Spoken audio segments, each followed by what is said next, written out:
Hello everyone, good evening and welcome to another Plants live stream. My name is Tessa and I will be one of your hosts for tonight. It is going to be a very special live stream. As you may know, tonight is the start of the Plants Black Friday weekend and there are going to be sales up until Cyber Monday. Tonight there will also be a special discount code which will be commented down below in the chat, and you can use this code to get a 15% discount on any purchase made tonight at the Plants webshop, and this will last until midnight. There will also be special sales every single day, so keep an eye out on our socials or our website and be the first to know what is happening. But what's also special is you've probably noticed we are not at our usual studio tonight. Now we are at a very special location, namely the Hortus Botanicus in Leiden. This is the oldest botanical garden of the Netherlands and it was founded in the year 1590. We were allowed to be here tonight thanks to Rogier van Vugt, who is the head of the Hortus Botanicus here in Leiden. So I would like to invite him to go over. Rogier, please introduce yourself to our viewers tonight. Hello, well, my name is Rogier. And well, I'm not the head of the botanical garden, yeah, luckily. Wrong, my apologies. That would be an office job. I would never want to be an office job. No, I'm the head of horticulture. So when it comes to the growing, actually the fun bit of the hortus. I have been growing plants since I was pretty young, I think about 5 years old. And ever since then, my hobby only grew and I got a passion for orchids. But basically every plant is beautiful, even aroid. So, yeah.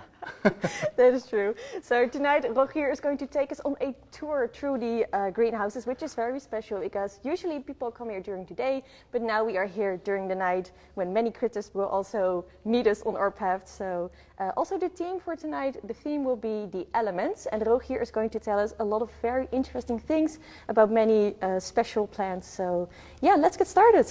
Yeah, well, like you said, it's dark now, and I have this light. We're going to use this a couple of times during our walk. This is a UV light, and a lot of plants, they react very beautifully with this light, and also, like you said, the bugs. What people that visit the greenhouse at daytime do not notice is that there are actually a lot of animals that live in this greenhouse, and this very greenhouse that we're standing in now is basically a jungle. It's a replica of a jungle. So we leave all the dead leaves, we leave them on the floor for the circle of life to bring them, well, to turn them into nutrients for the plants again. And that's why we also introduced a few animals. And the interesting thing is that before, this greenhouse was built in the 1930s. And before the renovation, about 8 years ago, this greenhouse was hyper-organized. So a bed with aroids, a bed with palm trees, and everything was clean. And we had to use pesticides every 2 months or so. And ever since we did this, so it's 8 years ago, we haven't used one single drop of pesticide because nature takes care of itself. And all we had to do was mix plants and, you know, let nature take do his thing. So a little warning for those who find cockroaches a bit scary, there is a pretty good chance we are going to run into one of these very helpful cleaners. So yeah, let's get started on our tour. Should we start with the light first? Yes. What happened? This is a UV light. If I shine on my hand, not much happens. But if I shine on plants, something interesting happens. So some plants turn bluish, like you can see here. And it's nothing special, I think. But you see already that there is a little bit of a red sheen underneath, and that's the chlorophyll, the green of the leaf. Well, shade plants, like for example this Fittonia in the back, they don't have this protective layer because they need every sparkle of light which is available. So their chlorophyll is really high up in the leaf, and the effect that you get is that the chlorophyll that is reacting to the UV light, it turns bright red. Begonias are other plants that also turn beautifully red with the UV light. So you see the blue of the Stratoscantia and then the red of the Fittonia. It's pretty nice. And this Fittonia actually, it's also, if I pick one, this is Fittonia gigantea, and it's one of the largest, probably the largest Fittonia in the world. It's very big, yes. We can Yeah. See next with my hand. We also have them at the plant store. They're very small, but these are very, very big. Yeah, that makes them a little bit more difficult as a houseplant because Understandable. they require more humidity. So it's probably more a terrarium plant, but people are testing them at the moment. If it could, like sometimes you give a cutting away and then someone who grows it on the windowsill and see how it works. But I think the smaller Phytonias are by far easier, Yes. but as a contrast, this is really beautiful. They're very cool. Yeah, and you want to see a bug, right? I do. I love seeing bugs. Well, there Most is people don't like them, but I do. the largest bug of this greenhouse is also one of the largest bugs in the world, and that's this stick insect here. This is the jungle Look nymph, at that. and well, it's quite high up in the tree, but the animal is about the size of my hand, and this is a stick insect, which is pretty heavy. This is a female. And when she gets angry, she can kick with her legs, and on the legs are spines, and it can bleed. Oh, so that's why I never pick these up. The males are more slender; they have wings and they can fly around. But this is typical one of the creatures that you see only during the night. And with the UV light, they become shiny blue. So that's why they're very easy to see. And perhaps a weird question, but what is their function, so to say, within this greenhouse? Well, the stick insects have no function at all, but because this part of the greenhouse is a replica of nature, when you have nature, you also have bites out of leaves and some damage. Yeah. So they fill this part in of nature, and also it's really nice for children when the parents are looking at the signs of the plants and learning about the plants. The children are usually hovering around through the greenhouse, and they are the ones that discover insects like this. Ah, and for them it's really exciting to find an insect which is almost the size of their head. They're usually not afraid of it, but they are really excited when they see them. So they're here to show basically how nature What a jungle works. is like. Yeah, and to be pretty, Yes, yeah. if you like them. Yeah. So, should we have a walk around? You also had Let's some go. questions, right? I do. I have some questions right here. Okay, so Okay. these questions were sent in by viewers, by followers from the Plants account, and they were sent in beforehand. So let me open them up and turn it the right way. Okay, let's see. Our first question. How to keep plants alive since everyone is back to traveling? So before, everyone was sitting at their homes during COVID, but now we're all back to traveling. But our poor plants, they are staying at home. So what should we do to keep them alive? Buy new plants at plants.com, of course. No. A very good solution. No, but I think we all know this problem because sooner or later you have to go. Well, there are several options. You can collect plants which can take the drought, but if you really love aeroids, cacti are not really an option. I think a terrarium is a really good option because inside a terrarium the humidity is so high that the plants require less water, especially if you really close it. Most terrariums are open, but if you for a week or so or 2 weeks really close it, the humidity just increases and the plants do evaporate less water and therefore they use less water. Remains in the cycle basically. Yeah, but also, you probably have plant friends, and if they live close, ask them to take care of your plants. Never ask the neighbor because no, don't ask the neighbor. Yeah, I can vouch for that. Exactly. My neighbor took care of my plants 2 summers in a row, and both summers she gave my calathea trips. So Yeah. Better. No, but if you have a plant friend in the neighborhood that also is really into plants, preferably the same plants, that would be safe. Okay. Even if you bring them there, if you do not have too many, you can, they can babysit. Yeah. So basically, get yourself some good plants friends, or build yourself a nice terrarium. Or if you're really lazy, just get plants that don't require much water. A cactus. Okay. Yeah. Yes. One more question, and I think then it would be nice to continue our little walk here. What is your favorite pink plant? I know who asked this question, and she knows there are no pretty or my favorite pink plants. My favorite pink plants are no, they're not existing. No, sorry. Unfortunately. Pink belongs in the flower, not in a leaf. But what do you think would be a good color for a plant, if not green? Basically everything except pink. No, I kind of like blue because plants that have blue leaves usually have blue leaves because of an interesting effect like iridescence. There's, by the way, a big cockroach behind you. If you're oh, there it is. Yeah. Yes. Also interested was one of our steady viewers. But the iridescent plants are really beautiful. They have this blue shine, and they're fascinating. But green, you know, it has been shown in studies that green is also, it's a very important color for us. It's very relaxing. If we surround ourselves with green, it helps us to relax. So that's why plants should be green. I think that's the best color. That is a very good reason. Understandable. All right, let's go to our next stop. Show us. How long well, people are going? there's a lot of plants with a long story, but you know, it's, I know probably plants Go ahead. more interesting. So we walk to the next greenhouse. Oh, this is kind of cute though. This is a sleeping tree. So during daytime the leaves are horizontally placed, and when it gets dark the tree goes to sleep. And then it looks like this. So kind of like calatheas also do. They also sleep, and for example the touch-me-not, the Mimosa pudica, they also go to sleep. Oxalis go to sleep, which is nice because it feels a little bit like a... This one does look similar to the mimosa with the leaves. Is it also a family of the plant? No. It looks like it, but this one is actually related to the oxalis, to the plants that look like clovers, the four-leaved clovers that you can buy as a little tuber. And this is actually a famous plant. This plant gives fruit that look like a star. It's the star fruit. Oh, and they are used as a garnish. So when you make a slice of it, it looks like a star. And they have a fresh, slightly sour taste. Do they ever bear fruits here in the greenhouse? I have never seen it. Sometimes they flower, but that's a thing that we miss in a greenhouse. That's pollinators. So we don't have bees or anything like that. So if we want seeds on something, we do it ourselves. So we pollinate it. I usually pollinate the cocoa tree and some orchids that we want seeds of. I pollinate them by hand, and the benefit, the good thing about that is that I know who the father is. Because if we would have bees here, we have about 4,000 different orchids. And if you don't know who the father could be another species. And then you have seeds and you don't know what you actually have. So that's why... so it is your job to choose a good father. All right, we go to another part of the greenhouse now. It's a little bit lighter here.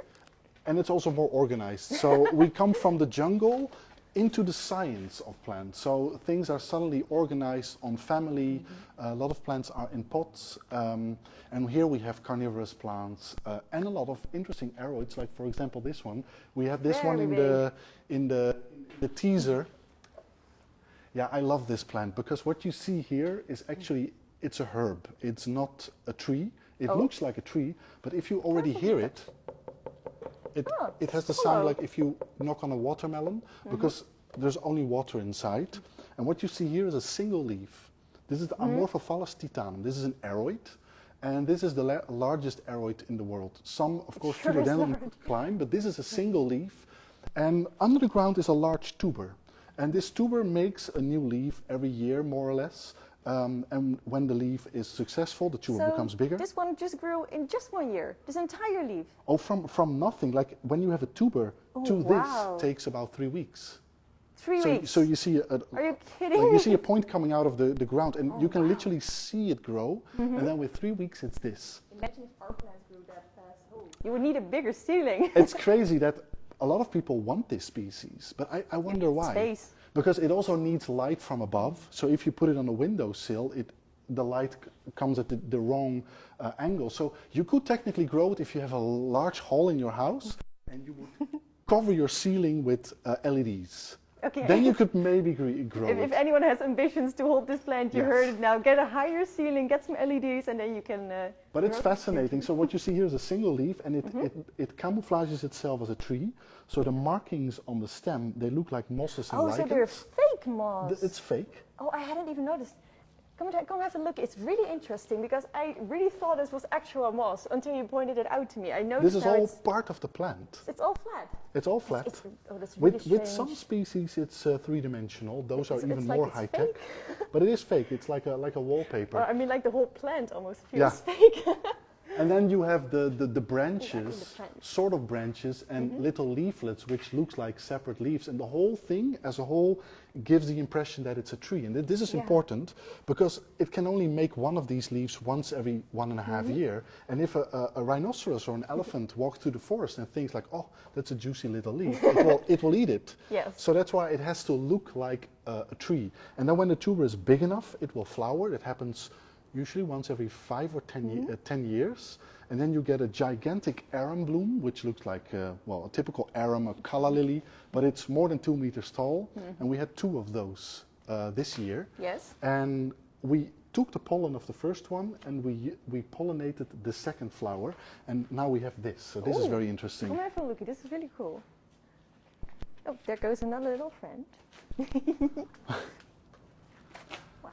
So these are the fruits of the Titan arum, Amorphophallus titanum. And so this is the same plant? This is the same species, yes, same plant, and under the ground, again, the tuber.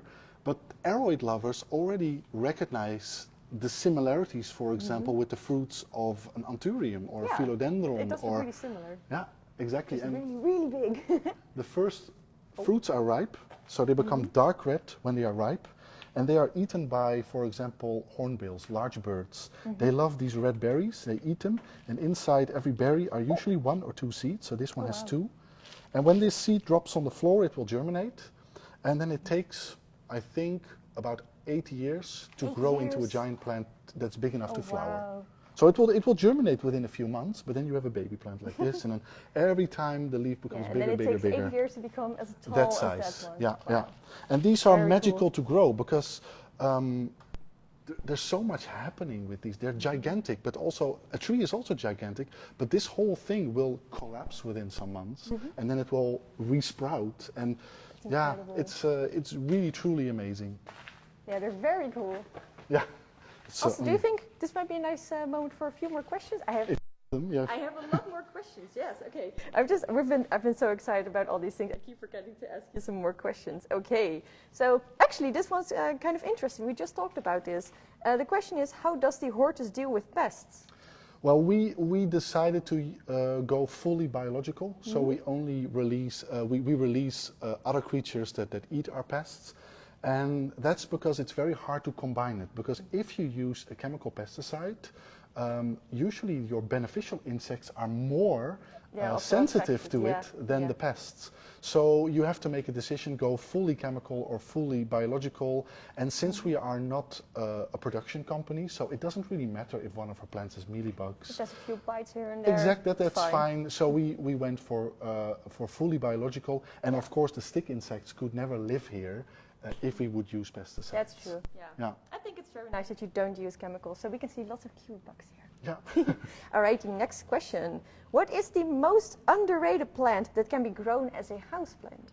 Oh, I think there are many. I think you should always grow a plant that you really like. That's true. Not what is exactly a hype, but a plant that you truly love.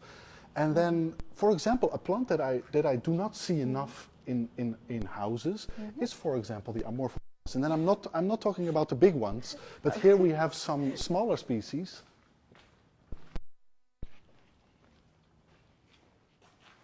For example, this one. This is also an Amorphophallus. Oh yeah, I can and see. the leaf is getting a little bit old now, but you see this really nice speckled tissue. It is velvety as well. Yeah, it is very soft. And the benefit of this is the mature size, so it doesn't get much bigger. And also, this plant actually grows better on your windowsill than in a greenhouse because it prefers low.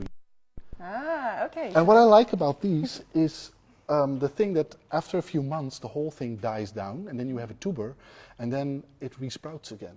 And so you have a plant which constantly looks different. So every time of the year. That's very cute. But a lot of people do not really appreciate that. So I think it's. This is a baby titanum, by the way. This is the giant. This is a baby. Yeah, this it's is almost as tall as me. Yeah. Well, I think 3 years old, maybe. Okay. Yeah, 3 years old. This it's one. on its way to getting bigger, but it's still a baby. Yeah, and you know, if you have an Amorphophallus, they are very easy to propagate. People always think like, oh, you need either seeds or the tuber, to divide. But if you take the leaflet and you would cut it, for example, here, and you would stick it in sphagnum and you keep it very moist, the leaflet will make roots. It will form a tuber, and then eventually the leaflet will die off. But you have the tuber. Yeah, and then you have a new plant. Wow. So that's why if you have an Amorphophallus and you want to share it with your friends, you can use it.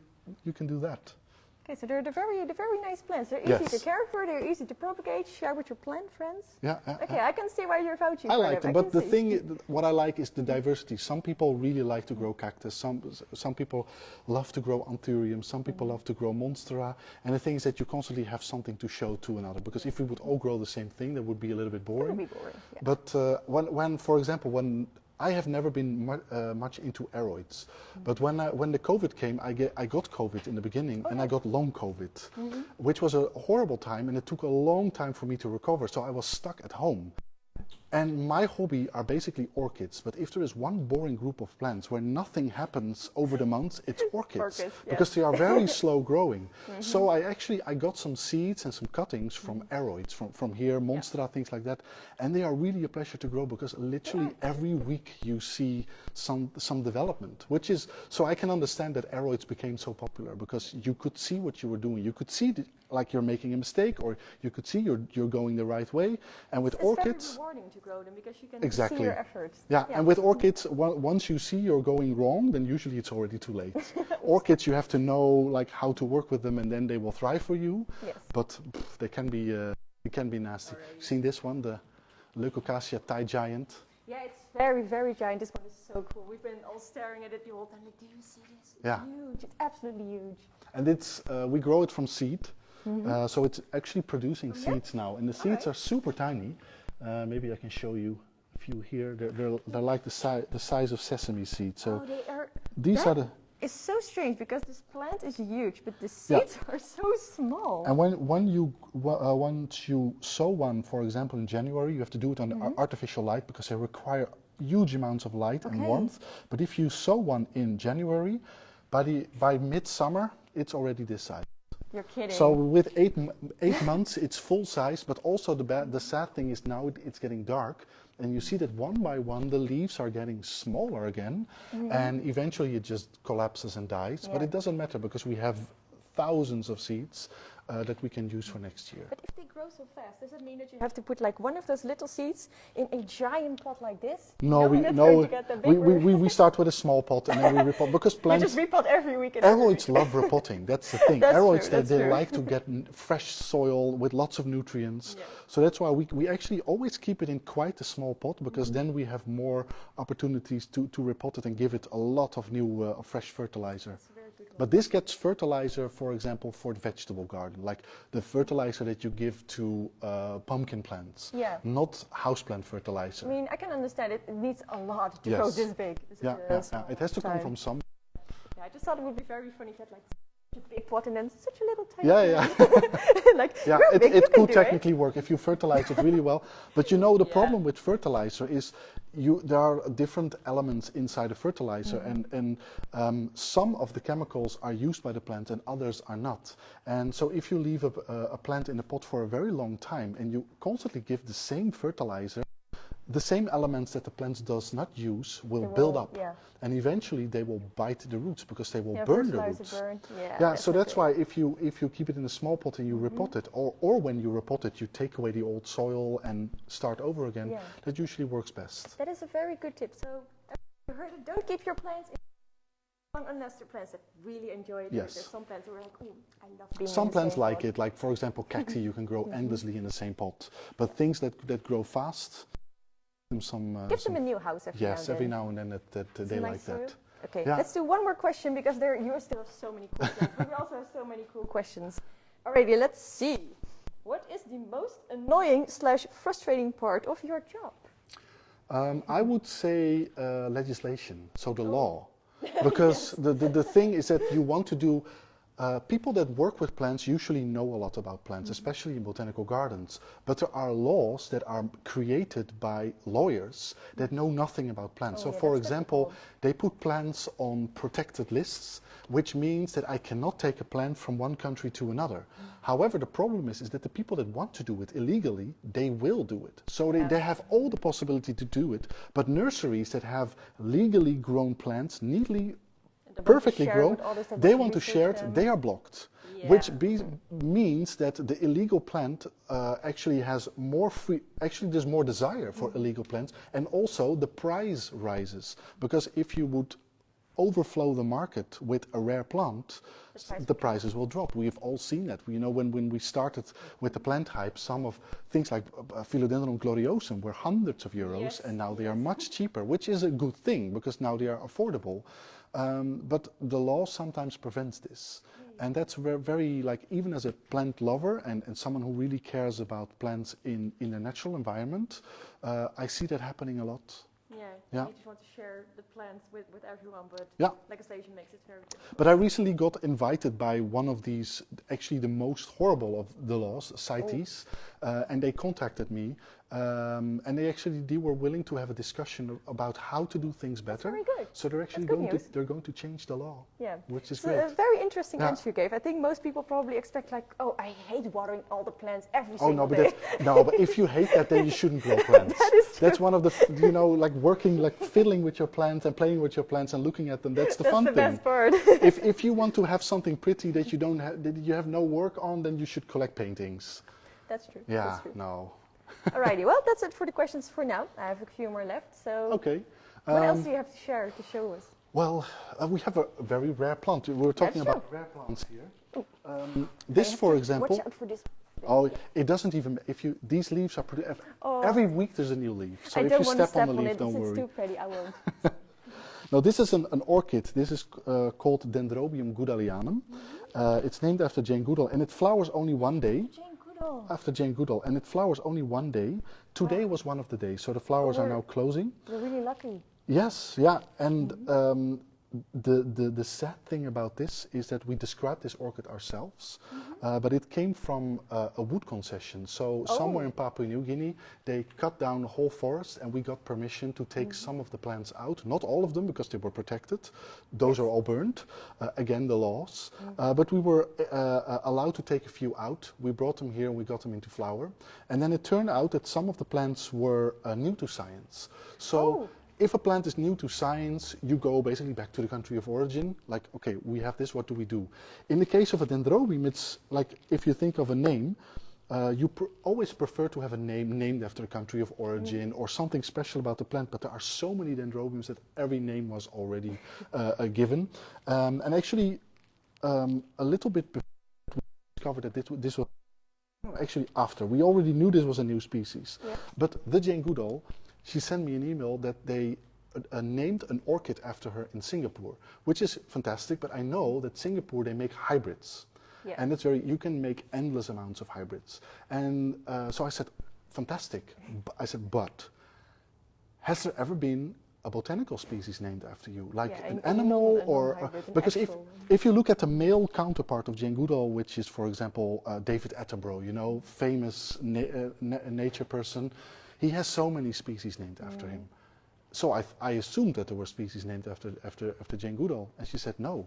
I said that's crazy. That's very surprising. Because she spends every day of her life to tell people how important the protection of nature is. So she really deserves that. She does. And so I sent her a picture of this plant, like, do you like that one? And she loved it. And she said, okay, then it's going to be Dendrobium goodallianum. And how many of these are there now in greenhouses across the world? One. Just one. So this is the only plant one that we know. And I deeply, deeply hope that it's still somewhere on this island. Yes. But I also know that most of this island is completely destroyed. And a thing with an orchid is that it's usually pollinated by one certain insect. So even if there are a few plants left, if the insect is extinct, the plant cannot reproduce. No. So we have to maybe deal with the fact that it might be extinct. So that's why I pollinated it today, and we're going to spread the seeds around to make it more common. Okay, well, I hope you'll be able to create more of this beauty, and we've been very, very lucky to not just see it, but also to see it in bloom. Is that what I think that it is? If you think this is Philodendron Spiritus Sancti, then yes, this is. Okay, that's what I thought. Anyway, let's go on. What else do you have in store for us? Well, do you want to see? Well, we have this aeroid corner, of course. Beautiful. But do you want to see another? Well, first do the aeroids then, because I have another a nice thing to show you with the UV light. But it's somewhere over there.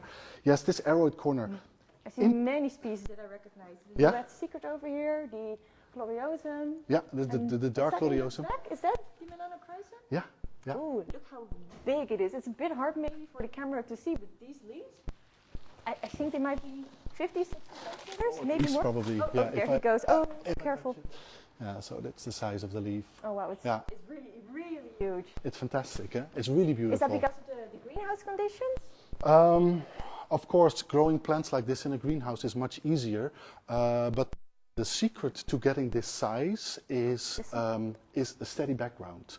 So people talk about moss poles and fertilizer, etc., etc. Of course, a moss pole can help, but it's not about the fertilizer, etc. It's about the steadiness.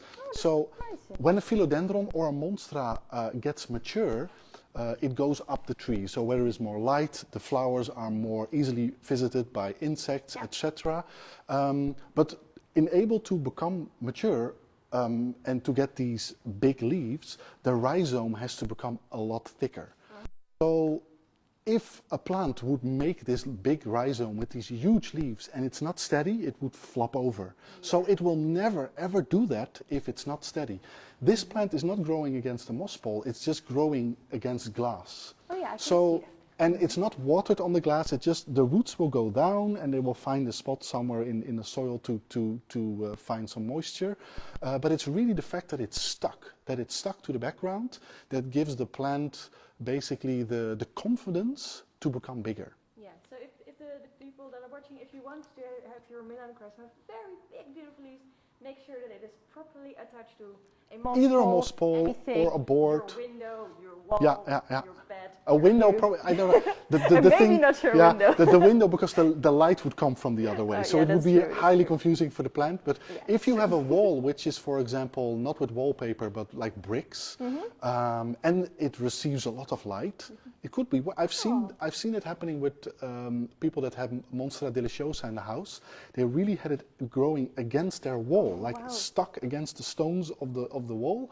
And it looked beautifully because even in their living room they had a wall of Monstera, and it doesn't mean that they had to spray the wall all the time. No, they only had to the roots, but the steadiness of the wall, the fact that the roots were firmly attached, this plant the possibility to become mature and to become big and a true monster. Yeah, an interesting interior idea. If you're like, this wall can use some spicing up, but it has some good light. Yeah. Turn it into an aeroid wall.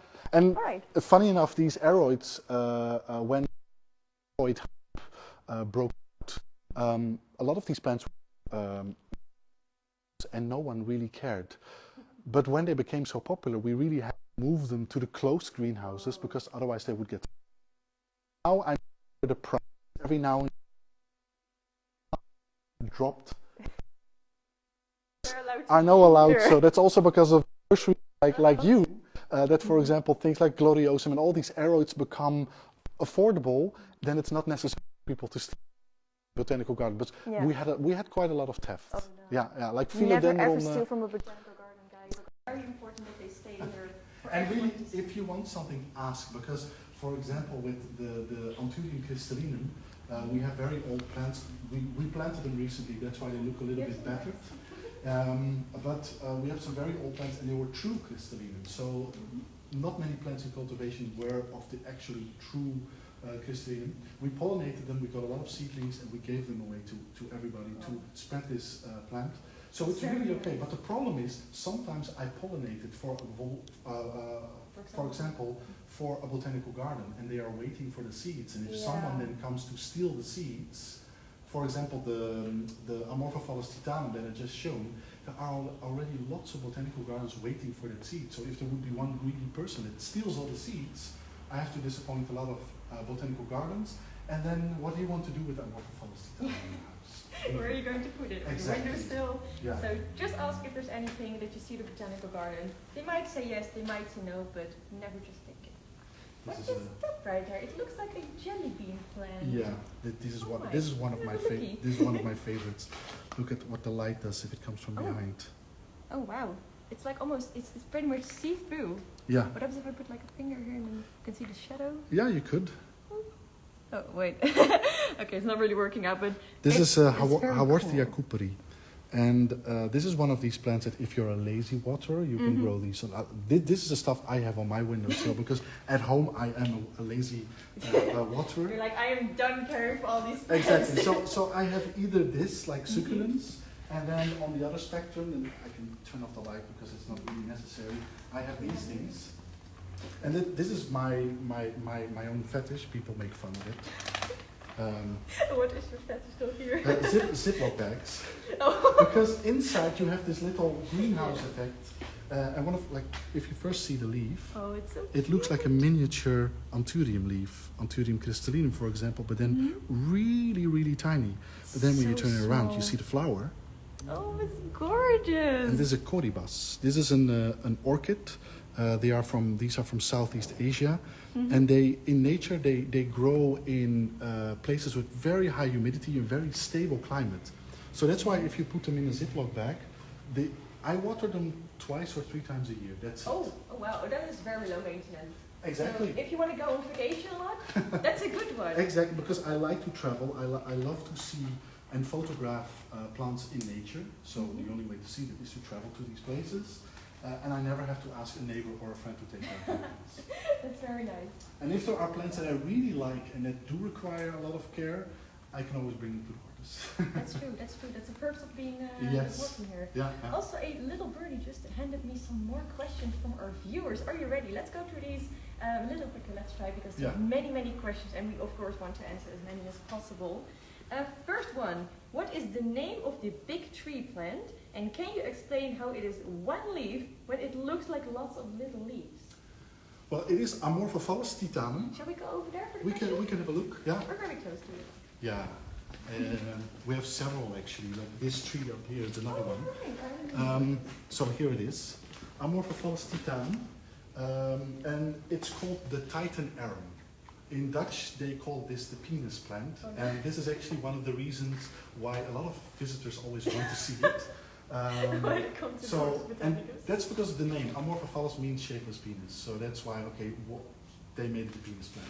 And it's just the shape of the leaf. So we have a lot of plants that have divided leaves, like for example a fern. So it makes a leaf from the tuber and it grows into one thing. Some Amorphophallus have more simple leaves, but yeah. I think this person was also wondering because you can see that it branches out into different directions. Well, you wouldn't really expect that from one leaf, since they're also going up. Yeah, but if you would cut it through, it has no nodes. So it's one single organ basically. Okay. And if it would be separate leaves, they could also be broken off, and that doesn't happen. It's really one leaf. Okay, I see. I hope this answers your question. Alrighty, the next one. Do you also have plants at home? And we just talked about this. And is it still fun to grow at home when working with plants? Yes. Yes. Is it still fun? It's still fun. The thing is that there are so many nice plants, and I do have the tendency to hop. So then, for example, I have this crush on one type of plants, and then I collected a lot of them, and then I see another type of plant, and so I'm like a butterfly. But there are so many, like just orchids alone are more than 25,000 species. I'm not even going to see them all in my life. You're not going to put every single one of them in your house? No, and I'm happy with that. But I know for sure that for the rest of my life I have things to grow. Yeah. That is something nice to look forward to. Actually, a little question for me. How many plants do you have at home? I have no idea. No idea? It's probably 50, 100? Oh no, it's probably more than maybe close to 100. But lots of these things are small, are tiny. So that's why it's yeah. Alrighty. Okay. Next question. Tell us something unique about arowads. Well, unique about arowads. Their way of flowering is pretty unique. So the spatha with the spadix inside, that is really a little bit of the definition of an aroid. But also what is interesting about an aroid is the huge variation within the family. For example, this is an aroid, but duckweed, the little plants that you see floating on in the water, they're aroids? They are aroids. Oh wow, okay, that's very surprising. So they go from duckweed to a little, for example, anubias or something, and then you go up and then you go bigger, and eventually you end up with this. And you have aroids that grow in semi-desert environments, for example, in the Middle East, and then you have the ones from steamy jungles in Ecuador. So it's really an interesting family. Yes, I feel their diversity that makes them so unique and special. Yeah, and lots of them have this tendency to grow huge and extravagantly large, and that's what people really like. Even from the Victorian times, the leaves of an anthurium were always loved. Yeah. Understandable. Okay, let's see. Next question. What is the best way to keep an alocasia in dormancy? To keep it into dormancy? To keep it in dormancy. Well... Probably, when you have them at home, but you like to keep a little warm during winter, so it's nice, cozy 20 degrees. Well, just keeping them dry will keep them dormant, but the thing is that the longer you keep them dormant, the more they will use their own batteries. And if you wait for too long, their batteries will be finished. So you shouldn't store them too long, because an alocasia is not a plant from, for example, a tulip. They live in an area where the summer is really baking dry and hot, but alocasias do not live in areas which are dry for a long time. No, they don't have the season, so I would not do that for too long. So it might even be better to make sure they don't go into dormancy, or just if they do, just keep watering as much as they need. If you want to keep them alive, for example, for a long time without too much work, what I would do is maybe pot them up in smallish pots with not too much nutrients, so that you keep them going, but they will not increase in size. And then you can keep them going like that for quite a while, and then when you want a big plant again, you give it a lot of fertilizer, humidity, warmth, and then whoosh, it will grow back into a plant. But be careful with that, because, for example, also with this one, the leucocasia, technically it's not an annual plant, but the winter dormancy is so harsh that even if you save the tuber, it doesn't want to grow next spring anymore. So technically, you should keep these plants growing. All right, well, that's keep very them good healthy. tip. Yeah. Okay, let's see the last question for now. When Hortus does some pruning, what happens to the cuts? Compost heap. Compost heap! No, it depends. We have some plants which are given to us under special circumstances. For example, especially with Papua New Guinea, they gave us the permission to collect plants, but we are technically not allowed to give them away to people because they are afraid that they might end up in commerce, and then they have no control over it anymore. But other plants, like for example the Anthurium crystallinum that we just saw, we have them since the 1930s probably, and there is no restrictions. And even though many botanical gardens can get very strict about this, there are no regulations that say that we are not allowed to give them to people. So usually when people are here, we can give cuttings away. We have a cuttings afternoon every now and then. Oh, really? So we give people cuttings then, and people can trade cuttings. So yeah, no plant lover likes to throw a plant away.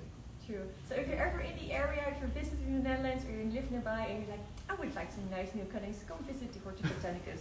Yeah, we are not a shop, but sometimes if it happens, it is okay. And of course to learn about all the very incredible and unique plants we have here. Speaking of which, what else do you have to show us? It's time for another UV plant. We go a little bit into the darkness, so I hope the camera will cope, but it's important to see this in darkness.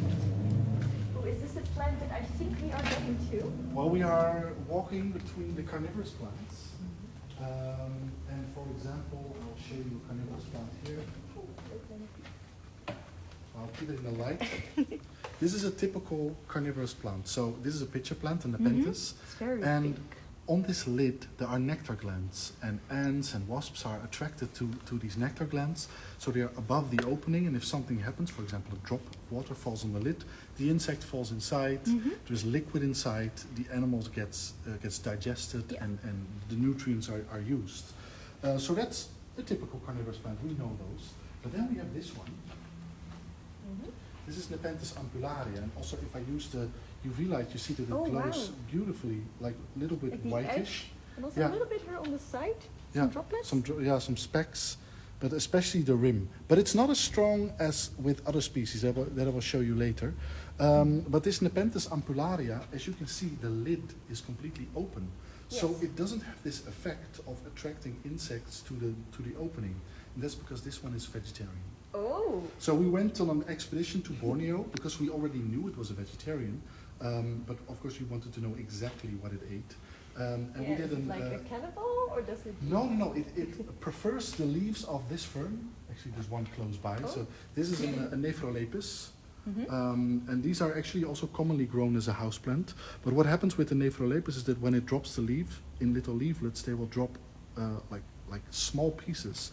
And they will eventually fall inside one of these pitchers. See how nice? So that's why it should be open. It becomes nice and red again. So it falls in. But normal carnivorous Nepenthes, they use enzymes to digest insects because animal tissue is easy to digest. Yes. Plant tissue is not. There's a lot of fiber. Exactly, and these plants have to make formic acid to digest plant material. Wow. Also, one more question. What is the reason that just your rim lights up under UV light and not the other parts? Or is that still... I think this is inside rudimentary, the so this is leftover because it has to do with the attraction of the picture. However, this one doesn't attract insects anymore. So on the non-vegetarian plants, UV light helps to attract? See, it turns bright blue. Yeah, and that helps to attract Insects. Oh, And also to direct them straight away to the opening. So they do not hang around at the base of the picture where nothing happens. No, they go really to the rim of the opening so that the chance that they fall in is much bigger. Yeah, it's very interesting to see how UV light can show us so many of like the cool hidden secrets that the plant world has. When actually I got this light, you start to play with it around. You start to look around if you can see odd things. And I was really shocked about some of the things I saw. So for example, the effect of, so this one doesn't really glow as much. You see a white rim, but it's not really the rim of the picture. The white rim is sugar, and the sugar is made to lure termites. And since the termites are already lured by the sugar, it doesn't have to glow under UV light that much anymore, probably. So there is a lot of difference in tactics and methods that these carnivorous plants are using. Yeah, so some also predate on different kinds of insects, because that one you said... Yeah, it's a termite specialist, and so we have a vegetarian one. We have one which lives exclusively of the poop of a certain mammal, and it has a wide open pitcher with a lid which is folded open, and on the lid there is a lot of nectar, and this little mammal wants to lick up the nectar, but the nectar is hidden between thick spines, so it will be on the lid on the pitcher for a while, but in the nectar is also a laxative. Oh no! So when it's sitting there, it's dropping the droppings. It's basically a toilet. It's a toilet. Yeah. Oh, wow. Yeah, there's lots of different ones in different shapes and sizes. Yeah, they are really beautiful during the daytime, but then again, when it's dark, it has some beautiful effects as well.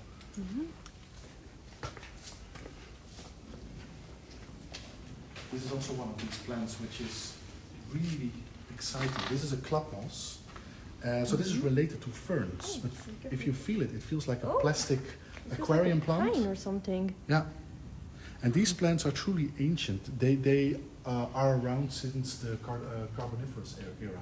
So the fuel we use in our cars was created by plants similar to this. Oh wow. So they are much older than dinosaurs and still hanging around. It's a kind of weird idea to know that these types of plants are in the fuel of our cars. Exactly, yeah. We use the energy that these plants collected from the sun millions of years ago. These plants absorbed that energy, stored it in their organs, and they became fossil fuels. That's why it's called fossil fuels. Yeah. And now we drive our cars with them. So this is also a plant of which there's only one left in the world. Oh no. And this is also a plant of which there's only one left in the world. Which one is this? It's called Stephanostema stenocarpon, and because it's so rare, it doesn't have a common name. Yeah, that was a very difficult name. Can you say it one more time? Stephanostema stenocarpon. Stenocarpon. And the thing is that it's very easy to make cuttings, so you can make 1,000 duplicates, but they're all the same clone.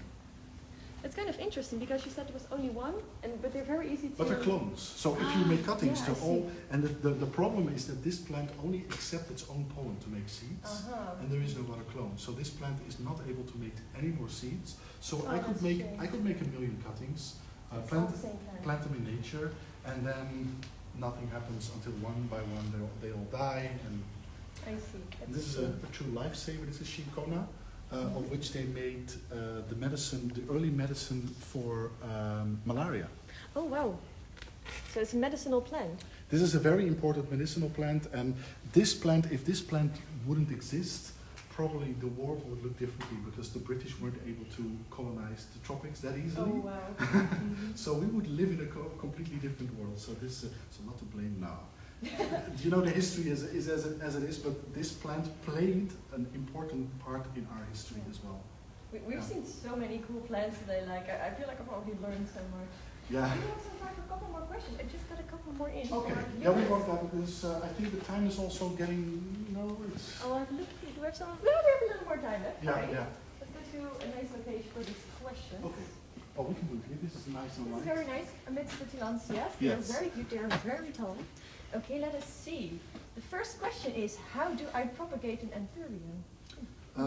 Depends on the species. So you have creeping anthuriums. Anthuriums that make large internodes, you can make cuttings. It's not as easy as with, for example, philodendron, so be careful before you start cutting up your plant. But some anthuriums are very easy that way. For example, radicans is a creeping one. The other ones, many of the velvet types, you can best propagate them by seeds. Yeah. So if you have two plants that are both flowering, and one is flowering in the female stage and the other is in the male stage, you should Google that because it's a lot to explain. But you get berries, and they are very easy and a lot of fun to grow from seed. Okay. It's a really fun. You Give it a try. can Google it, but it's a fun thing to do. And also, when you manage to get seeds, you will have seeds for all your friends. Oh, so Yeah. if you are planning to propagate one of your anthuriums, but you only have one, remember that we do have a discount code tonight, and you can get another one with a 15% discount. Alrighty, next question. Does Rogier give guided tours through the Hortus? Rarely. Rarely. I am not a tour guide, so it's for special occasions like this. No, sometimes it happens. I met, for example, Rose, who has also done a talk for you, Plant with Rose. She sent me a DM on Instagram if I could do a private tour for her and some friends from Instagram. That tour lasted 7 hours, so be careful. But after that, we became friends, and also this group is still a group. So I do it sometimes, but I usually do it not during working hours because I have a lot of things to do. Lots of friends. After my work or sometimes yes. Alright, so this is a very special occasion. Alright, next question. What is the minimum and medium temperature of the greenhouse? We have different zones. So the warmest greenhouse we have has a minimum temperature of 20 degrees. Is that where we were just now, or is that a different That's greenhouse? one of the warmer ones, but the warmest one is the Victoria house. It's prettier in the summer. We won't go there now, and you have to see it during daylight. But that is really a minimum of 20 degrees. So once the sun shines, it gets warmer than that to 35. The coolest greenhouse we have, for example, is the winter garden. It can go down to 5. Oh, And we have cold frames, which we also heat to around 5 degrees. And there we grow plants from the Mediterranean area. So plants that must be kept cold, but no frost. So you have all these different zones. And we have high altitude tropical zones. So for example, you go to Indonesia or Ecuador on 3,000 meters altitude. Yes, but especially at night. So especially now, this time of the year, the night can go down to 10 or 15, and then during the day it's 20, 25. So you have this big difference in temperature every day. And these plants, they really like that. Yeah, so you have a lot of different temperatures. Different zones, you have to. But how's that for you folks when you're working here, you're working in the greenhouse during winter, and it's time to go home, so you get outside, and are you like, oh, it's so cold? It's a shock. Yeah. One of the downsides. Literally, when of it's this snowing beautiful and I open the greenhouse and I'm inside, it's like, oh, it's like, I call this our little terrarium. So basically, I feel like a frog which is living in a terrarium. It's a big glass box. It's surrounded. It's with plants, and we just do our stuff here, and it feels really good because you also get a lot of daylight. So people that work in the office, they are. They don't get much daylight. No, and we get daylight and throughout the year, nice weather. Very nice. Perks of working at a Hortus Botanicus. Yes, it's. Alrighty. Okay, the next question. Any plants you can recommend to beginners? I think aeroids. They are really, because they are so rewarding to grow. They are easy, and you see the way you're going. Like if you're growing them well, like I said before, you see it really well. And also because they are fast growers, especially if you have monsters, for example, they are nice to make cuttings and to share with your friends. Because really, make more plants for yourself. Exactly, yeah, but also growing plants is really one thing. But having this connection with other people and like I have grown plants for literally decades because I've been growing plants since I was 5. But what happened the last few years during the pandemic was amazing. These unity of people that shared cuttings online, and the combination of the pandemic, the love for plants and social media was crazy. Incredible. It's something unique. And maybe it will never happen again. And I was really afraid that if the pandemic would end, that the people would abandon growing plants, but it's not happening. The people are continuing. They are still loving their plants. Yes, yeah. That's very nice. It's very inspiring. Alrighty, next question is, let me see, where was I? Neem oil. What's your opinion on it for fighting pests? Not a fan. The problem with neem oil is a lot of people think because it's a natural product that it's safe, but it's really, really poisonous. You have to be careful. It's dangerous for you. It's dangerous for your pets. And the thing is that for me, using neem oil is nothing different than using an actual chemical, like artificially produced pesticide. So if you are happy to use neem oil, you can just as well use chemical pesticide. So be careful. Yeah. I'm not a fan. It's also a lot of pests. They emerge when a plant is not fully happy. So we try to focus on the happiness of your plants and their vigor. Give them well-balanced fertilizers, spore elements, so that they can be strong. So rather than using neem oil, look into, okay, what does my plant need? What might it be lacking? Yeah. So it becomes stronger and can fight off the pest by itself. Yeah, well, you know, if you get mealybugs, then there's nothing that you can do. Fight them, and also if you want to use a chemical pesticide, in some cases, I understand, sometimes it is necessary, but use a large, for example, a plastic curver box, for example, one of these that you can get at the IKEA, and put your plants inside and treat them with the chemicals there and leave them inside it for 24 hours. So because don't get it in your house, because some of the chemicals they work as a gas, so it has the most effect that way, and then you can take your plants out, put them back. But really, pests is an issue. And a very small question from me. For example, when you do have mealybugs, rather than using neem oil or chemicals, how do you feel about using natural predators? It can work, but it works when you have lots of plants. So when your plants are growing side by side, that they touch each other, because the larvae of the, for example, Cryptolaemus, which is one of the best pest controls, they are a little bit clumsy. So the plants really need to touch each other so that they can walk from one plant to the other. If you have a windowsill with one plant and then nothing, one plant and then nothing, then they'll get lost in the house. It doesn't work. No. Okay, that's very good advice. But in a terrarium, for example, it works much better because they are locked and they have to eat the pests. Okay, that's very good to know. Let's see, next question. Can you see thrips under UV light? I have never tried. I don't think, well, maybe the eggs, it's a good one. Well, I have no trips, luckily at the moment, trips is horrible. But it would be interesting to find out. Yeah, maybe the eggs or things like that. Would you recommend that people get themselves a UV light so they can look at the plants and see them in a new light, quite literally? It's a lot of fun, but these good lights are expensive. Okay, that's right. Unfortunately, we don't have those, but no, otherwise I would have said use the discount. Yeah. Okay. I'm all right. For the very last question for now, what's your favorite plant in the Hortus? It's a very difficult question. It changes every time. At the moment, I have a little bit of a Phalaenopsis vibe. Phalaenopsis is the most famous orchid that people grow. And what happened is that people are losing sight of the original wild species. So I'm now focusing on the original wild species, and we have some in the Hortus, which is really nice. But if you ask this question next month, it will be something else. Basically, I like every plant. We have one which, if you touch it, if it stings you, it feels like burning needles being stuck in your skin, and the pain can sometimes last for months. And it's actually one of my favorite plants. And I've been stung so many times by that plant, but it's fascinating. That's why I like it. It's a very interesting choice. Okay. Well, here, considering the time, do you have one more interesting plant or a bit of information for us? Well, there is one in the end, but we have a nice one on the way there. Let's go there. Just like a little question. All right. A little question. I'll allow it. So this plant is the coca, of which cocaine is made. Oh, wow, okay. So this is a famous plant. So if this is the coca, then what is this? Oh, you're asking me very difficult questions. You have to think like a child. Oh, let me see.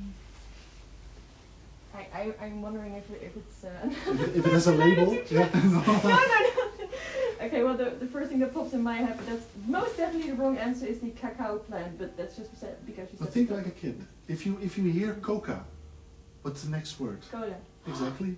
Oh! This is coca, this is cola. Oh, The okay. name Coca-Cola is actually because of these plants, because these were two important ingredients. So Great the most famous drink in the world is actually two botanical plant names, coca and cola. This is Erythroxylon coca, and this is Cola acuminata. They're Latin names. But you're telling me that the plant that is used to make cocaine is also in cola? Yes, but there is no cocaine in cola, don't worry. Understandable, I just had a cola before the stream. So. That explains That a is lot. very surprising. Now here is really an exciting plant, and this is for me is really one of the things why beautiful plants do not have to be expensive. There was too much emphasis on expensive plants. This, for example, is a really beautiful monstera. I get a lot of questions about this monstera, and people ask me like, what is this? It's such a beautiful species. Do you know what it is? Well, when I look down a little, I spy something that looks like an Adansoni. Yeah, what is the monkey mask? If it's truly an Adansoni, we're not sure yet because it hasn't flowered. But this is the common, super cheap monkey mask monstera. When you get it, again, when you give it the stability, so that it can grow into the mature form, this is the mature monstera Adansoni or monkey mask. Oh, it's so cool. Do they ever get this large inside people's houses? Technically, that would be very possible. Okay. Because the plant grows very easily, but the thing is, people let them let them creep around. They don't mount them to a pole. You have to mount it to a pole, give it the stability, and in this case, it's a pole of more than 2 meters. But then you get something really pretty. Okay, You see this damage? This by the way, stick insect damage on an anthurium. Yeah, unfortunately, we didn't see any other ones of them, but they were very cool. This is what you get: stick insect and anthurium, bad combination. Alright, I see. Well, Rogier, thank you so much for taking us with you along this trip. I had a very good time. I hope the people watching had a very good time too. If you are not yet following Rogier on Instagram, then don't forget to do so, because he posts a lot of very cool plant facts about the plants that he has at home or that he grows here at the Hortus Botanicus. His Instagram is Rogier van Vugt. Yes, Rogier van Vugt. I'm sure it's going to be posted in the comments as well, because it's a Dutch name, so some people might... And also, if people have questions, they can always ask. As much as I have time, I try to answer every question. So yes, if you have more questions, just DM Rogier. He'll be happy to answer them. Rogier, once again, thank you very much for having us here. You're welcome. And for the people at home, we really hope that you enjoyed this live stream. And if you are still interested, don't forget to use the discount code tonight until midnight to get a 15% discount off of any order that is placed at the website. Thank you so much for watching, and we wish you a very nice rest of your evening. Goodbye! Bye!